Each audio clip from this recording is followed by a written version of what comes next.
Hanya mereka itu tahu bahwa akan muncul seorang nabi terakhir namanya Ahmad, karena disebutkan juga dalam Injil ya.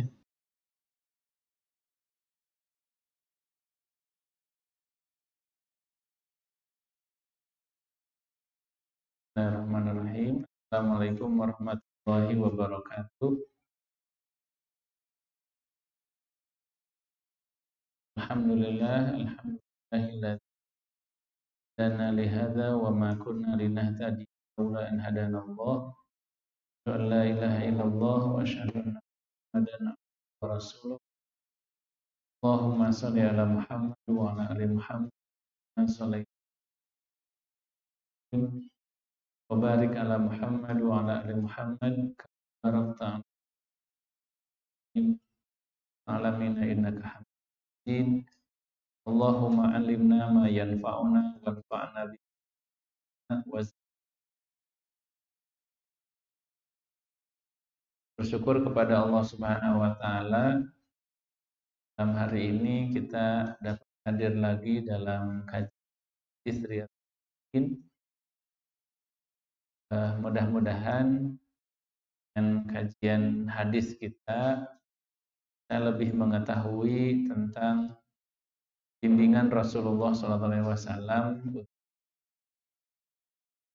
bab kehidupan kita, panduannya yang paling utama dan sunnah atau hadis. Jadi ingin dapatkan panduan hidup dari bimbingan Rasul, ya dua-duanya harus dipelajari. Salawat serta salam mudah-mudahan terlimpah curah untuk Nabi kita Muhammad sallallahu alaihi wasallam. Allahumma sholli ala Muhammad. Malam ini kita masih membahas tentang hadis-hadis tentang keutamaan sabar, pahala sabar.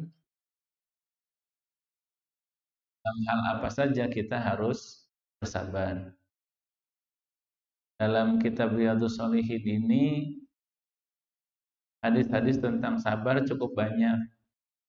Ada 29 hadis yang disebutkan oleh Imam Nawawi. Ada 29 hadis. Jadi masih ada lanjutannya ya berikutnya. Tidak apa-apa yang kita pelajari, yang kita tujuan kita bukan berapa banyak ya kita hafal hadis, kita belajar hadis, ya, tapi tujuannya bagaimana kita paham hadis tersebut dan juga bisa mengamalkannya.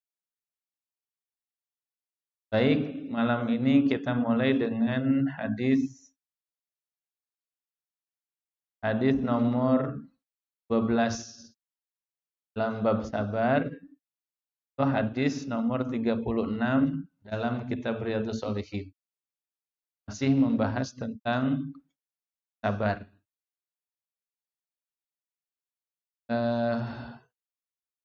Baca hadisnya dulu. An Abi Abdurrahman Abdullah ibni Mas'ud radhiyallahu anhu qala Ka'anni anzuru ila Rasulillah sallallahu alaihi wasallam yahki nabiyyan minal anbiya salawatullahi wasalamuhu alaihi. Jadi hadis ini sahabat Ibnu Mas'ud, Abdullah bin Mas'ud, beliau menceritakan bagaimana beliau melihat Rasulullah SAW.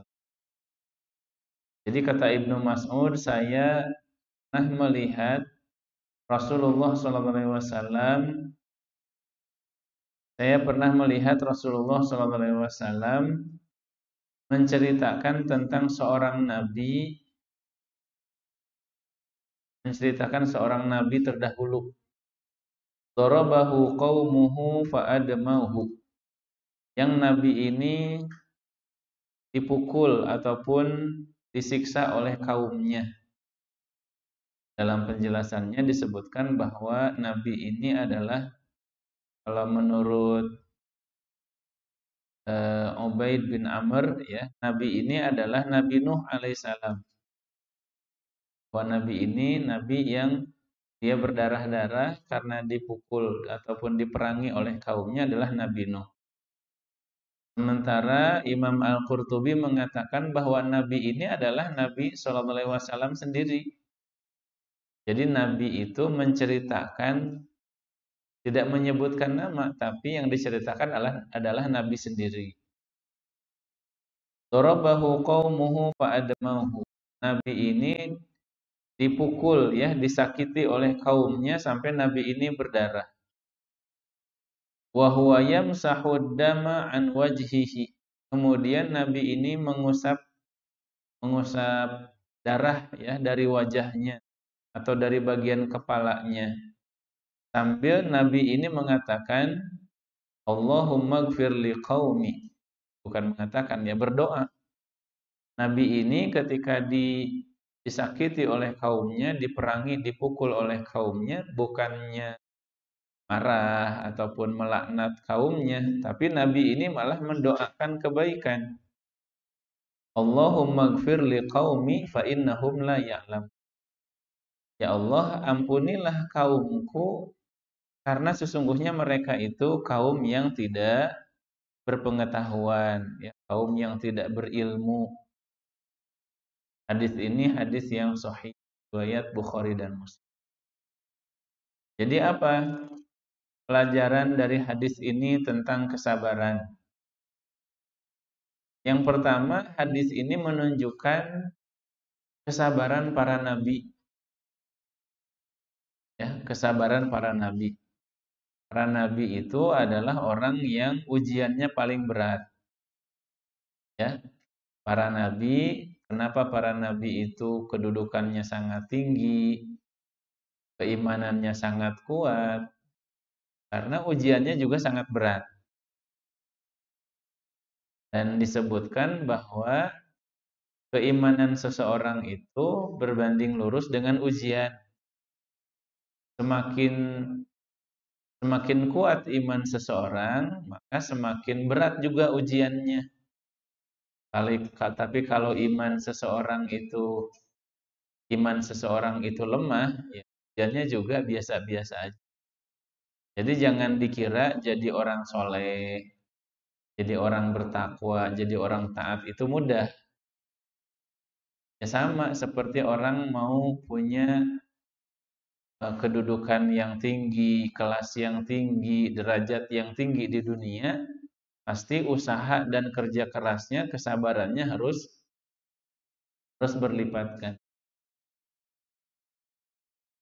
Jadi hadis ini pertama menunjukkan kesabaran para nabi yang sangat besar.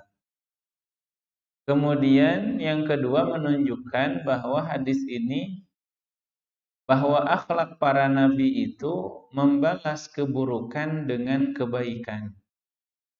Akhlak para nabi adalah membalas keburukan dengan kebaikan. Ya tadi, disakiti kaumnya, dihina kaumnya, dicaci maki oleh kaumnya, bukannya nabi itu sumpah serapah, ya, melaknat, tapi malah mendoakan kebaikan. Allahumma gfir liqaumi fa innahum la ya'lamun. Ya Allah, ampunilah kaumku karena kaumku itu orang yang tidak berilmu, orang yang belum beriman. Ini akhlak yang paling tinggi. Akhlak yang paling tinggi. Kalau dalam Islam membalas keburukan dengan keburukan boleh nggak? Ya. Dalam Islam boleh sebenarnya seseorang itu membalas kejahatan dengan kejahatan yang serupa. Ya. Misalnya kita dihina seseorang. Boleh kita balik menghina, tapi dengan hinaan yang setimpal, tidak boleh lebih. Ya, tidak boleh lebih sama sekali. Justru kalau kita menghinanya dengan berlebihan, itu dosanya kena ke kita. Jadi dalam hadis disebutkan kalau ada orang menghina kita, kemudian kita menghina dengan hinaan yang sama, membalas dengan yang setimpal, maka dosa itu bagi orang yang menghina pertama. Tapi kalau seseorang yang dihina itu balik menghina dengan hinaan yang berlebihan, kedua-duanya dapat dosa. Ini boleh sebenarnya dalam Islam. Tetapi yang paling baik apa? Yang paling baik kalau orang buat buruk kepada kita, ya minimal adalah biarin aja gitu ya. Mudah-mudahan kita dapat pahala kesabaran, ia dapat dosa. Yang lebih baik lagi apa? Ya, mendoakan kebaikan. Orang misalnya menghina kita, kita keluarin dompet kasih. Ya, makasih sudah memberikan pahala kepada. Jadi akhlak para nabi menunjukkan bahwa para nabi itu mampu ya untuk membalas keburukan dengan kebaikan. Jadi level 1 tadi, level 1 yang paling, bahkan mungkin yang paling rendah itu orang disakiti kemudian dia membalas dendam dengan yang berlebihan, itu buruk. Tapi kalau orang disakiti dibalas dengan yang setimpal, itu level level 2 lah ya. Satu buruk tadi. Yang ketiga tadi, orang berbuat jahat biarin aja. Didoakan enggak, ya dibalas juga enggak. Kita sabar aja. Yang paling tinggi tadi para nabi. Ya orang misalnya berbuat jahat, menghina, kemudian dibalas dengan kebaikan. Didoakan dengan kebaikan.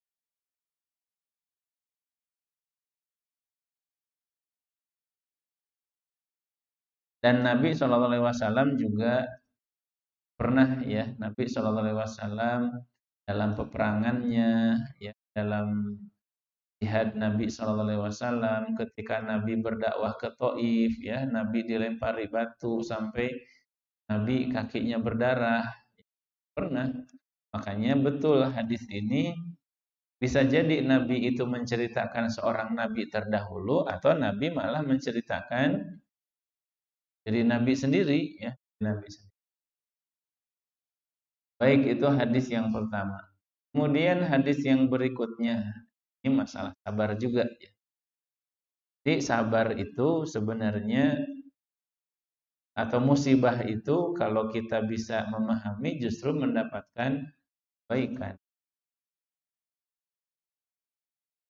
Kemudian hadis yang kedua, ini hadis juga sahih, muttafaqun alaih, Bukhari Muslim. Ini hadis dari Abu Hurairah radhiyallahu anhu. Ini Nabi sallallahu alaihi wasallam, dari Nabi sallallahu alaihi wasallam. Apa kata Nabi? Ma yusibul muslima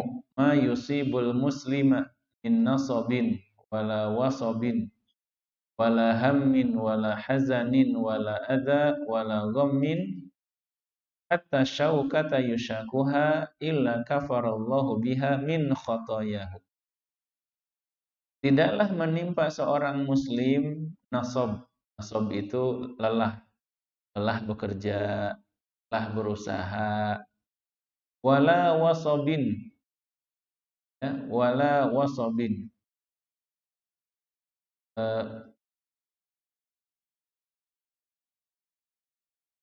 wala hammin, dan juga kegelisahan. Tidaklah menimpa seorang muslim, ya, kelelahan, kecapean, kegelisahan, wala hazanin, dan kesedihan, wala adza, atau dia sakit, wala ghammin, hatta syaukata yushakuha, sampai kalau seorang muslim itu tertusuk duri, ya, kemudian dia sabar, illa kafarallahu biha min khotoyahu, kecuali Allah akan menghapus dengan musibah-musibah itu sebagian dari dosa-dosanya. Ini sekali lagi nikmatnya jadi orang muslim. Nikmatnya jadi seorang muslim. Rasa susah, rasa sakit, ataupun pokoknya segala sesuatu yang tidak mengenakan kita, Itu kalau kita sabar dapat pahala atau diampuni dosa-dosanya. Ya, seseorang misalnya sakit sembuh, kadang sakit sebulan, sakit berbulan-bulan, bertahun-tahun. Kalau dia seorang muslim dan dia sabar, insya Allah dia dapat pahala dan diampuni dosanya. Tapi kalau seseorang bukan muslim, ya, dia mau sabar atau dia mau berkeluh kesah, nggak dapat pahala. Ya. Sabar nggak dapat pahala. Dia bukan muslim, tidak beriman. Jadi segala sesuatu, musibah itu apa? Musibah itu kata para ulama ada 3 jenis. Musibah itu kurang lebih ada 3 jenis. Apa musibah yang menimpa manusia? Satu yang sifatnya illah. Illah itu apa? Penyakit. Penyakit. Atau misalnya cacat, ya, kecelakaan, terluka, ya, darah-darah. Itu illah, segala sesuatu yang membuat badan kita atau fisik kita itu tidak sehat. Atau killah. Yang kedua killah, qaf lam ta. Killah. Killah itu apa? Killah itu artinya sedikit. Ya. Kanan sedikit, uang sedikit, hartanya sedikit. Pokoknya kekurangan, ya. Killah itu kekurangan. Kalau tadi illah adalah illah itu penyakit, kalau killah itu segala sesuatu yang sifatnya kekurangan. Kurang harta, ya, kurang uang, ya, kurang makanan. Kemudian ada zullah atau zillah. Yang ketiga zillah atau zullah. Apa zillah atau zullah itu? Kehinaan. Kita difitnah, dihina, ya, dicaci maki, ya, pokoknya dijelek-jelekan, ya. Itu musibah juga. Ya, jadi musibah itu bisa illah, atau zillah atau zullah, kehinaan. Dalam hadis ini disebutkan bahwa segala musibah yang tadi disebutkan itu bisa mengampuni sebagian dari dosa-dosa. Kenapa tidak disebutkan semua dosa-dosa? Kenapa tidak disebutkan semua dosa-dosa? Jadi sakit ataupun musibah itu hanya bisa menghapuskan sebagian dari dosa. Kenapa?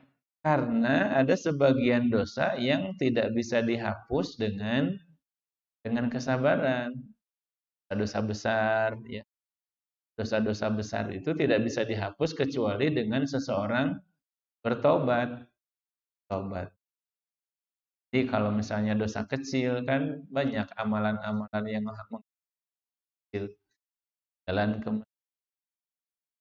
baca Quran, sholat, beristighfar, bersedekah, itu menghapuskan dosa-dosa kecil. Tapi kalau dosa-dosa besar, terus dengan taubat. Jadi hadis yang kedua ini menyebutkan bahwa seorang muslim itu bisa saja ketika dia mendapatkan musibah, dia bisa bersyukur kalau memahami hadis ini. Bukan saja bersabar, tapi dia bisa bersyukur. Bersyukur apa? Karena pahalanya bisa bertambah, dosa-dosanya diampuni. Dia yakin dengan hadis ini. Cuma sekali lagi, sabar itu tidak seringan kita sabar ya. Tapi kalau giliran kita yang dapat musibah berat itu. Baik, kemudian hadis berikutnya. Pilihan hadis saja, hadis pilihan. Hadis nomor 15 dari bab sabar ini.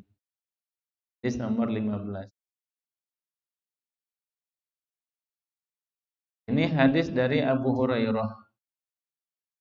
Diriwayatkan oleh Imam Bukhari. An Abi Hurairah radhiyallahu anhu qala Rasulullah sallallahu alaihi wasallam, man yuridillahu bihi khairan yusib minhu, man yuridillahu bihi khairan yusib minhu, rawahul Bukhari. Hadis sahih riwayat Imam Bukhari. Ini hadis ini menyebutkan bahwa barang siapa yang diinginkan jadi baik oleh Allah, maka dia akan diuji. Barang siapa yang diinginkan kebaikannya oleh Allah, maka Allah akan mengujinya. Ujinya dalam hadis ini maksudnya dia diberikan ujian, ya, musibah, yusib minhu. Ada hadis lain, ya, ada hadis lain yang seperti ini. Hadis lain yang redaksinya mirip seperti ini, may yuridillahu bihi khairan, kan? May yuridillahu bihi khairan yufaqihu fiddin, yufaqihu fiddin. Jadi ada dua hadis, ya. Satu yang hadis di sini, barang siapa yang ingin dijadikan baik oleh Allah, Allah akan mengujinya. Ada lagi hadis lain, barang siapa yang ingin dijadikan baik oleh Allah, Allah akan menjadikan dia paham dalam urusan agama. Jadi kalau misalnya kita belajar tafsir, belajar hadis, belajar fikih, belajar Al-Quran, hafal Al-Quran, itu salah satu tanda bahwa Allah itu ingin kita menjadi orang yang baik. Jadi kalau kita senang ikut kajian, ikut majelis taklim, ya, belajar Islam, semangat gitu, itu salah satu tanda Allah itu menginginkan kita jadi orang yang baik. Atau yang kedua di sini, salah satu tanda bahwa Allah menginginkan kebaikan seseorang, Allah akan menguji.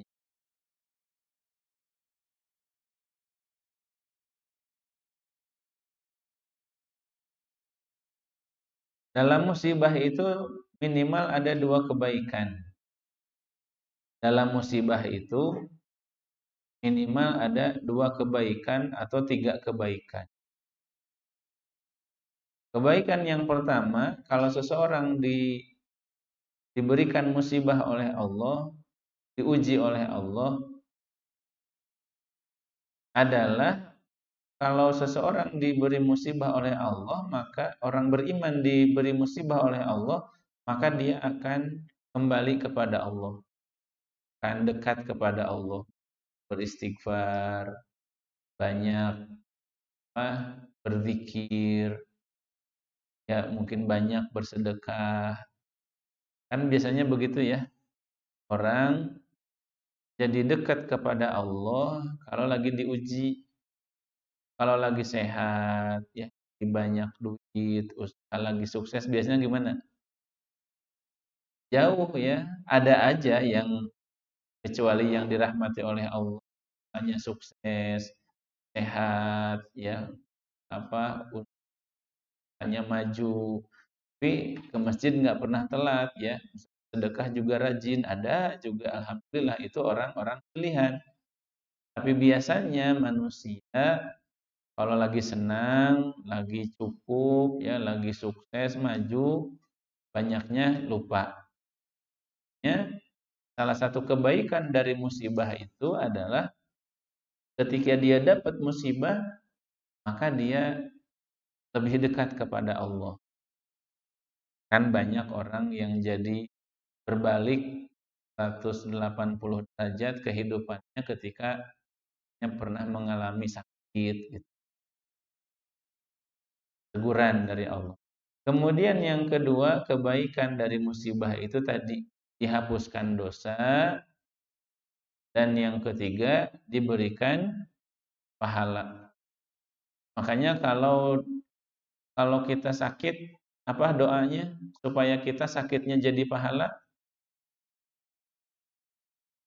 Allahumma ajirni fi musibati. Coba ikuti. Allahumma ajirni fi musibati wakhluf li khairan minhu. Allahumma ajirni fi musibati wakhluf li khairan minhu. Ya Allah, berikanlah pahala dari musibahku ini dan berikan aku ganti yang lebih baik. Ya. Allahumma ajirni fi musibati wakhluf li khairan minhu. Ya,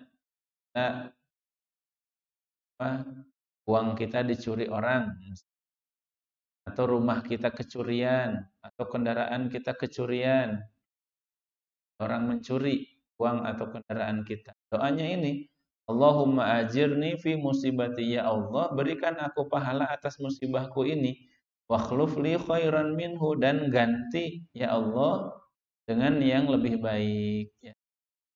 Hilangnya misalnya lama, ya Allah ganti dengan yang baru. Jadi itu supaya musibah itu, sebab kalau orang tidak beriman, tidak sabar dengan musibah, rugi. Udahlah dapat musibah, dapat pahala juga enggak. Jadi orang beriman itu tidak ada pilihan ketika dia dapat itu, dia harus sabar. Tapi sabarnya sabar yang positif tadi. Sabar yang positif itu artinya tetap ikhtiar, kalau sakit ya sabar dan berikhtiar, berobat. Kalau kecurian ya usahanya rugi, bangkrut, misalnya sabarnya sabar yang positif. Ya, sabar, ini takdir dari Allah sambil dia berusaha. Kemudian hadis yang keempat malam ini doa yang sangat bagus. Doa yang sangat bagus diajarkan oleh Nabi sallallahu alaihi wasallam. Hadis riwayat Bukhari Muslim, ya, muttafaqun alaih. Dari Anas radhiyallahu anhu. Qala Rasulullah sallallahu alaihi wasallam, la yatamannayanna ahadukum al-mauta lidurrin asabahu. Janganlah seseorang berkeinginan untuk meninggal. Janganlah seseorang menginginkan kematian. Lidurrin asabahu, dikarenakan dia ditimpa musibah. Saking sakit parah, atau misalnya musibahnya sangat berat. Kemudian dia, udahlah ya Allah, matikan saja saya sudah enggak kuat. Itu enggak boleh, kata Nabi. Tidak boleh seseorang berkeinginan untuk meninggal, untuk mati, dikarenakan dia dapat musibah. Ya Allah, saya enggak kuat dengan musibah ini, matikan saja saya ya Allah. Enggak boleh begitu. Apa kata Nabi? Fa in kana la budda fa'ilan falyaqul. Tapi kalau seandainya dia merasakan betul-betul musibah itu berat, maka doalah seperti doa ini. Allahumma ahyini ma kanatil hayatu khairan li. Ya Allah, hidupkanlah saya seandainya kehidupan itu baik bagi saya. Wa tawaffani idza kanatil wafatu khairan li. Dan wafatkanlah saya seandainya kematian itu baik bagi saya. Jadi sekali lagi, tidak boleh seseorang minta kepada Allah supaya diwafatkan. Tapi kalau misalnya dia sudah enggak kuat, sakitnya sangat parah, atau misalnya dia itu musibahnya sangat berat, atau misalnya dia berada di tempat yang dia tidak bisa menjaga imannya. Ya, dia pindah tempat tinggal nggak bisa, ya tapi di kiri kanan depan belakang ini musibahnya apa? Lingkungannya nggak bagus ya, bisa keimanannya bisa apa? Bisa terganggu ya, maksiat di mana-mana gitu kan, udah nggak bisa menahan lagi. Maka boleh berdoa dengan doa yang tadi. Allahumma ahyini maka natil hayatu khairan li. Baca. Allahumma ahyini maka natil hayatu khairan li. Wa tawaffani idza kanatil wafatu khairan li. Artinya Allah hidupkanlah saya seandainya hidup ini baik bagi saya, dan wafatkanlah saya seandainya kematian itu baik bagi saya. Jadi kita serahkan kepada Allah mana yang lebih baik, ya. Jangan langsung minta diwafatkan. Bisa saja Allah menghendaki dengan musibah itu kita jadi tambah banyak pahalanya. Atau Allah misalnya akan menyembuhkan. Jadi kita minta yang terbaik, tapi yang terbaik ini kita nggak tahu, kita serahkan kepada Allah. Jadi malam ini kita eh, 4 hadis ya, masih banyak ya, masih banyak bab tentang sabar. Ya, belajar hadis juga harus sabar. Kita bab tentang Billahi taufiq wal hidayah. Assalamualaikum warahmatullahi wabarakatuh.